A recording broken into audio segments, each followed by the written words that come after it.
قسم ہے نفس کی کہ ہم نے اس نفس کو کتنا اچھا بنایا. وَأَلْهَمَهَا فُجُورَهَا وَتَقْوَاهَا، اور ہم نے اس نفس میں دو برابر کی طاقتیں رکھ دی. ایک طاقت فسق و فجور کی ہے اور دوسری طاقت عبادت اور تقوی کی ہے. قد افلح من زکاها، وہ انسان قیامت میں کامیاب ہو جائے گا جو اپنے نفس کو پاکیزہ بنوا لے. وقد خاب من دساها، اور وہ انسان قیامت میں ناکامیاب ہو جائے گا جو اپنے نفس کو پستیوں میں اور گندگی میں چھوڑ دے.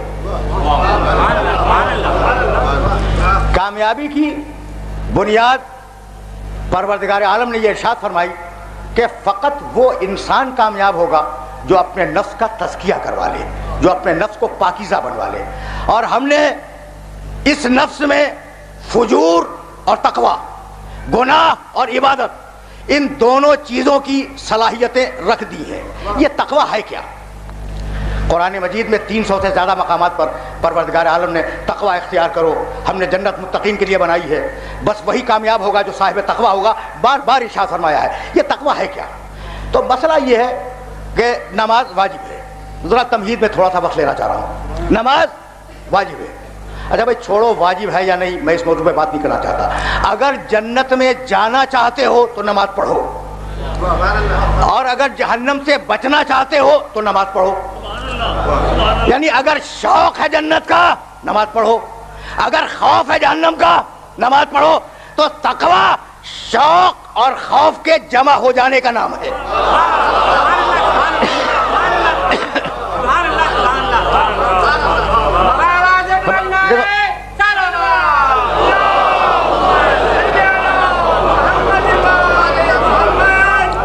دیکھو اس سے زیادہ آسان تو میں کر بھی نہیں سکتا تھا. جہاں شوق اور خوف جمع ہو جائیں اس مقام کا نام ہے تقوی. بھائی یہی منزل تمہید کو روکوں گا، لیکن مجبوری ہے کہ کچھ مسائل ہیں جو اپنے سننے والوں کی خدمت پہ حجہ کرنا چاہ رہا ہوں. تو ہم نے نفس میں فجور اور تقوی دونوں صلاحیتیں رکھ دی. بھائی تمہیں معلوم ہے کہ تمہارے نفس میں کیا ہے؟ فجور بھی ہے، تقوی بھی ہے. اور تمہیں معلوم ہے کہ تمہارے وجود میں کیا ہے؟ 3 چیزیں ہیں. بڑے آرام سے سننا.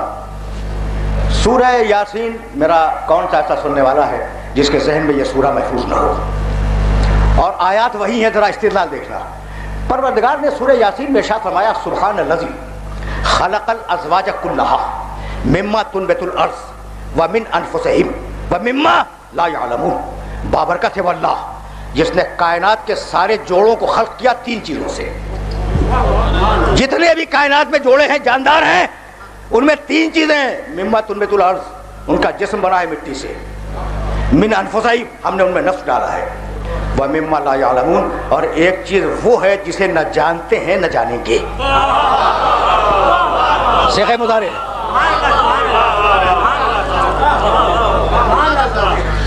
دیکھو بھائی آرام سے سننا، اس لیے کہ تم تو میرے اسلوب استدلال سے اور اسلوب گفتگو سے واقف ہو.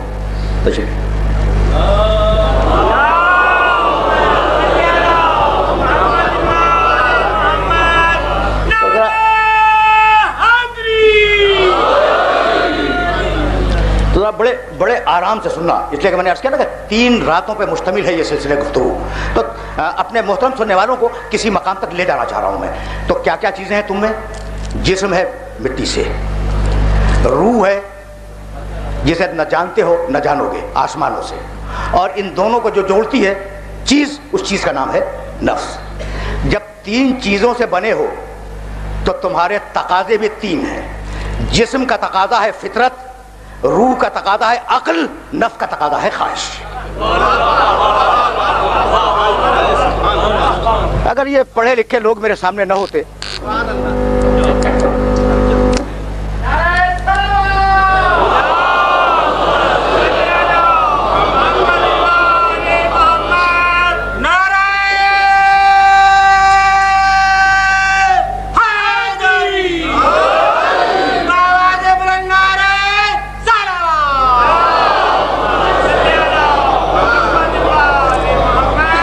تمہارے اندر کتنی چیزیں ہیں؟ جسم ہے، روح ہے، نفس ہے، جسم کا تقاضا ہے فطرت، روح کا تقاضا ہے عقل، اور نفس کا تقاضا ہے خواہش۔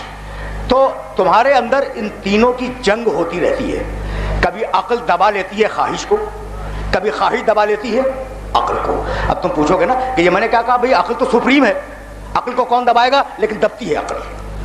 اور اگر یہ سمجھ میں آ گیا تو میری محنت سوارت ہو جائے گی۔ جسم کا تقاضا ہے کہ 2 وقت کی روٹی ملے، اور 2 وقت کی روٹی اس وقت ملے گی جب ملازمت مل جائے، اور ملازمت اس وقت ملے گی جب کوئی سفارش کر دے۔ دیکھ رہے ہو یہ صورتحال، یعنی یہ تو تمہارے معاشرے کی بات کر رہا ہوں میں۔ جسم کا تقاضا کہ روٹی ملے، روٹی نہیں ملے گی جب تک ملازمت میں نہ ملے، اور ملازمت نہیں ملے گی جب تک سفارش نہ ہو۔ تو جسم نے روٹی مانگی، عقل نے کہا سفارش کرواؤ تو ملازمت ملے گی۔ بھائی عقل جسم کی محکوم ہو گئی یا نہیں؟ آرام سے سننا، ابھی تو میں تمہیں مدیر تمہید میں روک رہا ہوں۔ اچھا تو اب تم نے سفارش کروائی اور اس سفارش کے باوجود بھی نوکری نہیں ملی نا؟ اچھا جب نہیں، تمہارے معاشرے کی بات کر رہا ہوں، اور جب نوکری نہیں ملی تو تمہاری عقل نے ایک اور مشورہ دیا کہ میاں اب آج کے دور میں سفارشوں سے نوکریاں کہاں ملتی ہیں، اب طریقہ تو یہ ہے کہ رشوت دو، نوکری لے لو۔ بھائی بہت توجہ رہے، رشوت دو نوکری لے لو۔ جو رشوت دے رہا تھا اسے عقل نے دلیل دی کہ بھائی مجبوری ہے، کیا کریں، اگر رشوت نہ دے تو نوکری نہیں ملے گی۔ اور جو رشوت لے رہا تھا اسے عقل نے دلیل دی کہ مہنگائی اتنی بڑھ گئی ہے کہ تنخواہ میں گزارا نہیں ہوتا، نہ لے تو کیا کرے۔ بھائی بہت توجہ رہے، اس لیے کہ بڑے نازک مراحل پہ ہوں اور منزل تمہید میں روک رہا ہوں اپنے سارے سننے والوں کو۔ تو تم نے دیکھا کہ عقل بھی ہمیشہ صحیح رہنمائی نہیں کرتی، عقل مغلوب ہو جاتی ہے خواہش سے، تمہاری خواہش دبا لیتی ہے عقل کو۔ بھائی یہی وجہ ہے کہ پورے گلوب پہ ایک فلسفہ آیا کہ اگر تم امن کی زندگی چاہتے ہو، اطمینان کی زندگی چاہتے ہو، اگر سکون چاہتے ہو تو اپنے جسم کو، اپنے وجود کو خواہشوں سے خالی کر لو۔ دیکھو میں جو باتیں کر رہا ہوں نا، یہ فیشن آف دی ڈے ہیں، آج پوری دنیا میں ان موضوعات پہ گفتگو ہو رہی ہے، اس لیے میرا جی چاہا کہ میں تمہید میں تھوڑا سا وقت تمہارا لے لوں، زیادہ نہیں رکوں گا، لیکن جہاں لے آیا ہوں وہاں سنتے تو جاؤ۔ اچھا تو اب عقل نے کیا سمجھایا کہ بھائی اگر مجبوریاں ہو تو یہ کام کر لو، وہ کام کر لو۔ اب نیا فلسفہ آیا، فلسفہ نیا نہیں ہے لیکن آج دنیا میں ماڈرن فلسفہ یہ ہے کہ اگر سکون کی زندگی چاہتے ہو، سکون کی، تو ہر خواہش سے اپنے آپ کو خالی کر لو۔ اگر ہر خواہش سے خالی کر لو گے، بھائی توجہ رہے، تو تمہیں سکون نصیب ہو جائے گا۔ اب میں ان سے کہہ رہا ہوں کہ بھائی سکون کی زندگی بھی تو ایک خواہش ہے نا۔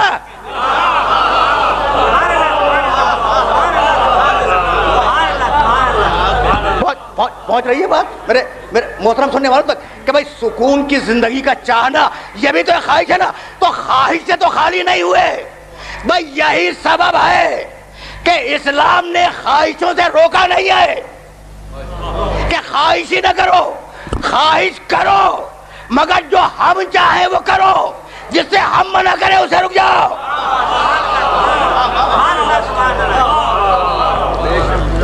پہنچ رہی ہے بات میرے محترم سننے والوں تک؟ تو اب تمہید میں آج کی حد تک اس سے زیادہ روکوں گا نہیں۔ خواہشوں پہ اسلام نے بند نہیں باندھا، کھاؤ لیکن ہم جو کھلائیں وہ کھاؤ، پیو جو ہم پلوائیں وہ پیو، پہنو جو ہم پہنوائیں وہ پہنو، یعنی خواہشوں سے نہیں روکا، خواہشوں پہ بند باندھ دیا۔ یہی سبب ہے کہ سورہ اعراف میں آواز دی، الذین یتبعون الرسول النبی الامی الذی یجدونہ مکتوبا عندہم فی التوراۃ والانجیل یامرہم بالمعروف وینہاہم عن المنکر ویحل لہم الطیبات ویحرم علیہم الخبائث۔ ہم نے اس نبی کو اس لیے بھیجا کہ اچھائیوں کا حکم دے، برائیوں سے روکے، پاک کو حلال کرے، خبیث کو حرام کرے، حلال کرے حرام کرے، صرف بیان نہ کرے۔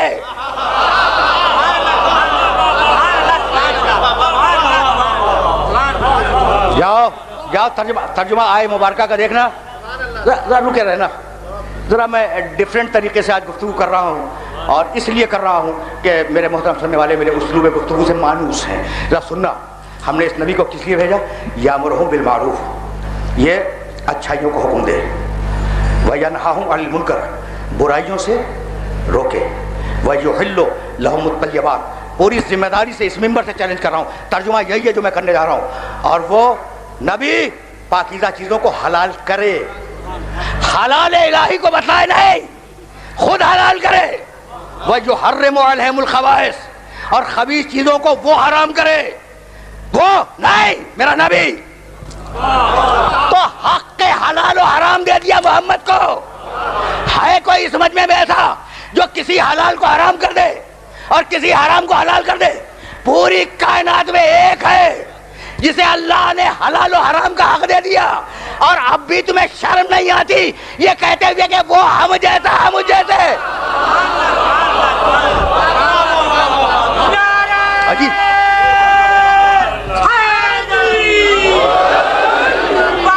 عجیب مرحلہ ہے۔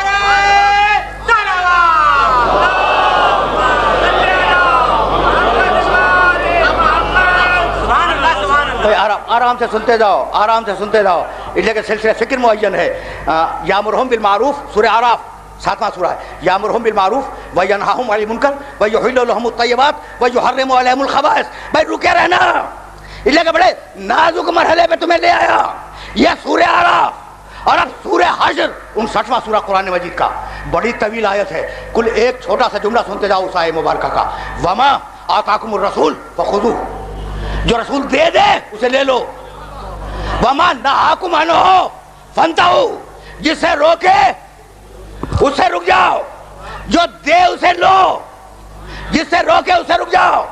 میں پورے عالم اسلام کو انوالو کر کے کہہ رہا ہوں، وما آتاکم الرسول فخذوہ، رسول جو دے دے وہ لے لو، رسول جو دے دے وہ لے لو۔ یہ تو نہیں کہا کہ رسول جو مانگے وہ مت دینا۔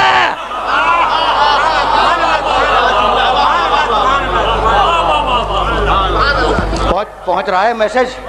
وما آتاکم الرسول فخذوہ، جو رسول دے دے وہ لے لو، اور جس سے روکے اس سے رک جاؤ۔ تو اب جو دے اسے لینا واجب، جس سے روکے اس سے رکنا واجب، یعنی قول رسول بھی شریعت، فعل رسول بھی شریعت۔ بھائی عجیب مرحلہ فکر، یہ سورہ حشر، اور اب سورہ جاسیہ میں آواز دی، 45واں سورہ قرآن کا 18ویں آیت، ثم جعلناک علی شریعۃ من الامر۔ بھائی آرام آرام سے میرے ساتھ چلو۔ حبیب ہم نے تجھے اپنے امر کی شریعت پر قائم کیا ہے۔ ثم جعلناک، پورے قرآن میں لفظ شریعت 2 مقامات پہ آیا ہے، اس میں سے یہ ایک مقام ہے، ثم جعلناک علی شریعۃ من الامر۔ حبیب ہم نے تجھے اپنے امر کی شریعت پر قائم کیا ہے، فاتبعھا ولا تتبع اہواء الذین لا یعلمون۔ حبیب خبردار خبردار، پیروی ہو شریعت کی، پیروی جاہل کی نہ ہو۔ یہ برابر کے جملے تو دیکھو، شریعت کی پیروی کرنا، جاہل کی پیروی نہ کرنا۔ بتلا دیا کہ جدھر جاہل ہوگا ادھر شریعت نہیں ہوگی، جدھر شریعت ہوگا ادھر جاہل نہیں ہوگا۔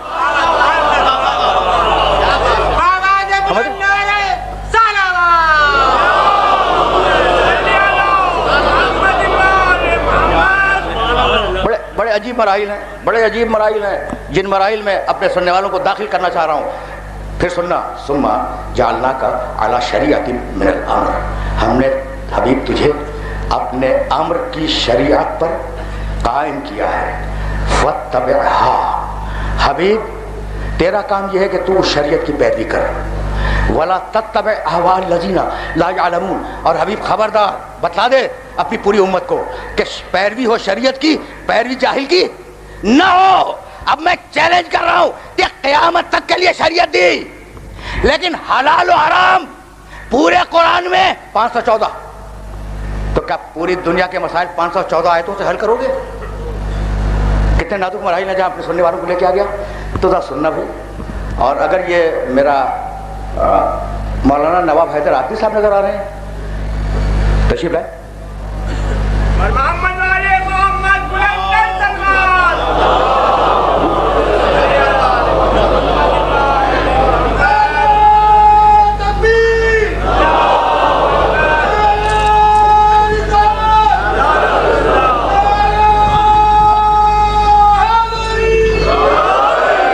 بھائی بات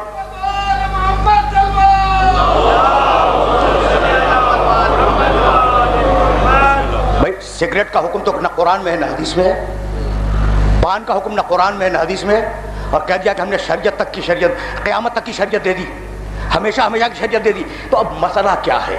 مسئلہ خدا کی قسم اگر درمیان سے آل محمد کو ہٹا دو، سمجھ آئے ہو نا؟ جس طریقے سے بول رہا ہوں ویسے آج سننا، اس طریقے سے تم نے کبھی نہیں سنا ہوگا. اچھا تو قیامت تک کی شریعت اور احکامات 514، اور اگر تم نے وسائل الشیعہ کی حدیثیں کے لی تو 35,000، اور مسائل تمہارے لاکھوں، تو لاکھوں مسائل، حدیثیں 35,000 اور احکام کی آیتیں 514. تو ہوگا کیا بھائی؟ ہے نا قابل غور بات کہ بھی ہوگا کیا؟ اب اصول دیا کہ حلال کو حرام سے الگ کرنا ہے، نجس کو پاک سے الگ کرنا ہے، خبیث کو طیب سے الگ کرنا ہے، معروف کو منکر سے الگ کرنا ہے. تو اب سنو گے امام جعفر صادق علیہ الصلوۃ والسلام نے فرمایا،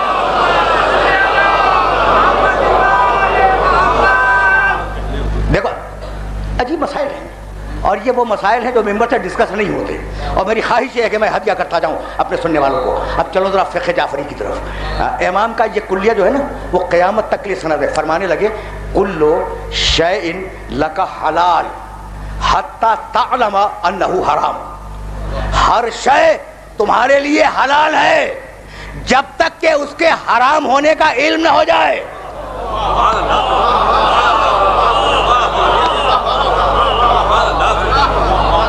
دیکھو پوری دنیا کوئی مانے یا نہ مانے، کوئی مسلمان مانے یا نہ مانے، پوری دنیا کی مسلمان فقہ اسے ایک جملے پہ چل رہی ہیں. کوئی اسے تسلیم کرے یا تسلیم نہ کرے، ساری دنیا کی مسلمان فقہوں کی بنیاد یہ ایک جملہ ہے. فقط 3 جملے تمہیں سناؤں گا اور اس کے بعد میں آگے بڑھ جاؤں گا، لیکن میرا جی چاہ رہا ہے کہ اس طریقے سے سنو جس طریقے سے آج تم سے بات کر رہا ہوں میں. کل شیء لک حلال حتی تعلم انہ حرام، ہر شے تمہارے لیے حلال ہے جب تک کہ تمہیں اس کے حرام ہونے کا علم نہ ہو جائے. جب معلوم ہو گیا کہ یہ حرام ہے تو پھر حرام ہے، جب تک نہ معلوم ہو حلال ہے. پہلی روایت پہلی. اور اب دوسری روایت کل شیء لک طاہر حتی تعلم انہ قذر، ہر شے تمہارے لیے پاک ہے جب تک اس کے نجس ہونے کا علم نہ ہو جائے.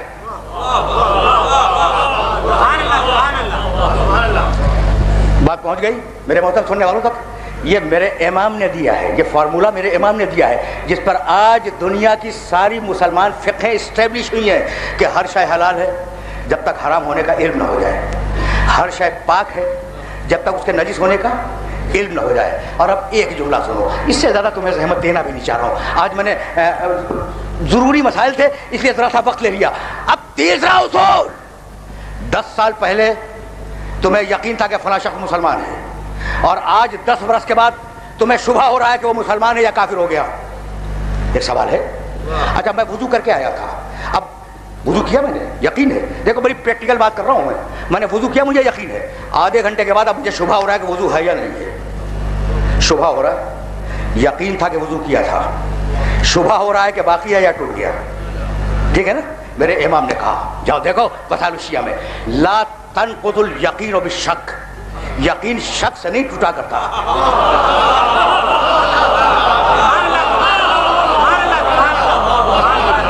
کیا کمال کی بات ہے بھائی، یہی تو میرا میسج ہے، یہی تو میرا میسج ہے. لا تنقض الیقین بالشک، یقین شک سے نہیں ٹوٹا کرتا.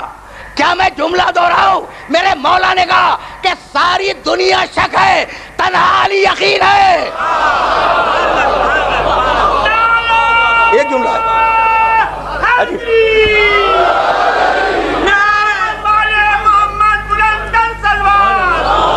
عجیب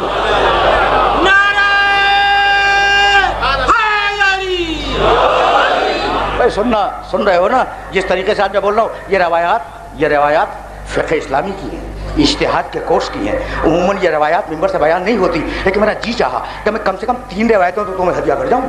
پہلی روایت کل شیء، یاد رکھنا، اور یہ تینوں روایتیں آئی ہیں امام جعفر صادق علیہ الصلوۃ والسلام سے. کل شیء لک حلال حتی تعلم انہ حرام، ہر شے تمہارے لیے حلال ہے جب تک اس کے حرام ہونے کا علم نہ ہو جائے. کل شیء لک طاہر حتی تعلم انہ قذر، ہر شے تمہارے لیے پاک ہے جب تک اس کے نجس ہونے کا علم نہ ہو جائے.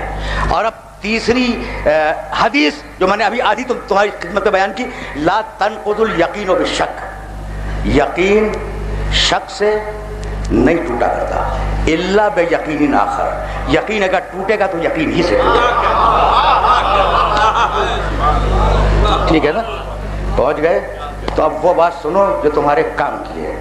تو یقین شک سے نہیں ٹوٹے گا، ٹھیک ہے، یقین شک سے نہیں ٹوٹے گا. یقین اگر کبھی ٹوٹے گا تو یقین ہی سے ٹوٹے گا. میں نے یقین ہے کہ وضو کیا تھا، شک ہے کہ وضو ٹوٹ گیا تو وضو میرا باقی رہے گا. آ گئے یہاں تک. اب میں ایک جملہ کہنا چاہ رہا ہوں، جہاں جہاں میرے سننے والے سن رہے ہیں ذرا حیران ہو رہے ہوں گے کہ آج میں نے اصول گفتگو بدل دیا ہے، لیکن جہاں لے آیا ہوں وہاں سنتے تو جاؤ. 10 سال پہلے ایک شخص مسلمان تھا، آج میں شبہ کر رہا ہوں کہ وہ مسلمان ہے یا نہیں، تو اسے مسلمان ہی ماننا پڑے گا، چونکہ 10 سال پہلے وہ مسلمان تھا. اور 10 سال پہلے ایک شخص کافر تھا، آج میں شبہ کر رہا ہوں کہ وہ کافر ہے یا نہیں، اسے کافر ہی ماننا پڑے گا.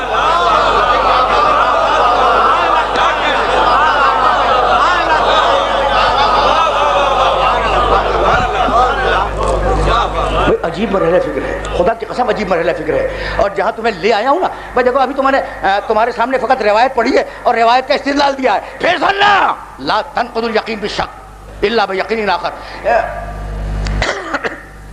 اس اصول کا نام فقہ جعفری میں استصحاب ہے کہ یقین اگر ہے وہ شک سے نہیں ٹوٹے گا، اگر یقین ٹوٹے گا تو یقین ہی سے ٹوٹے گا. 10 سال پہلے اگر مسلمان تھا اور آج شبہ ہو رہا ہے کہ وہ کافر ہو گیا ہے تو وہ یقین چلے گا، یہ شبہ نہیں چلے گا.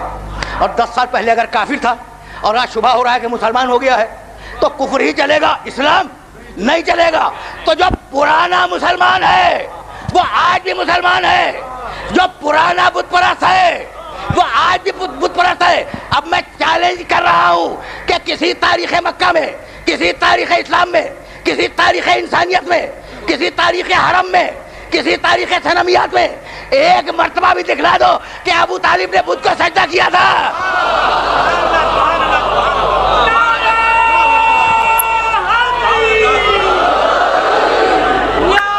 بس عجیب عجیب عجیب مرحلہ فکر. چیلنج کر رہا ہوں، جاؤ. بڑے سیرت نگار اور بڑے تاریخ نگار ہیں تمہارے ملک میں، اور 1500 سال گزر گئے تاریخیں لکھتے ہوئے لوگوں کو، اور آج وہ ساری تاریخیں تمہارے سامنے موجود ہیں. صنمیات کی تاریخ ہے، اسلام کی تاریخ ہے، عرب کی تاریخ ہے، مکے کی تاریخ ہے. کہیں دکھلا دو کہ ایک مرتبہ بھی ابو طالب نے بتوں کا سجدہ کیا ہو تو ابو طالب کا مشرک نہ ہونا ثابت، اور ہم دکھلائیں گے کہ کس نے کتنے سجدہ کیا.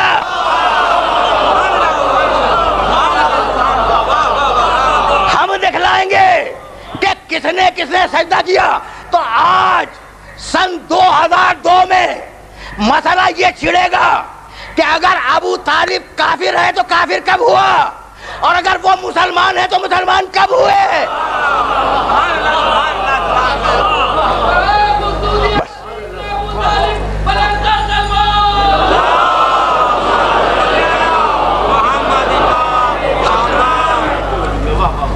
بہت توجہ رہے. دیکھو اب یہ مسائل ہیں نا جن مسائل کو بہت آہستہ آہستہ تمہاری خدمت میں پیش کرنا ہے، اور ظاہر ہے کہ آج کے بعد یہ سلسلہ فکر اتنا مشکل اور اتنا سطح عمومی سے بلند نہیں ہوگا. تو اب جب جہاں تک آ گئے وہاں رک جاؤ. سورہ اعراف، ہم نے نبی کو بھیجا حلال بتلائے حرام بتلائے نہیں، حلال کرے حرام کرے. ہم نے نبی کو بھیجا جو دے وہ لے لو، جس سے روک دے اسے رک جاؤ. ٹھیک ہے نا. ہم نے نبی کو بھیجا قیامت تک کی ایک مکمل شریعت دے دے.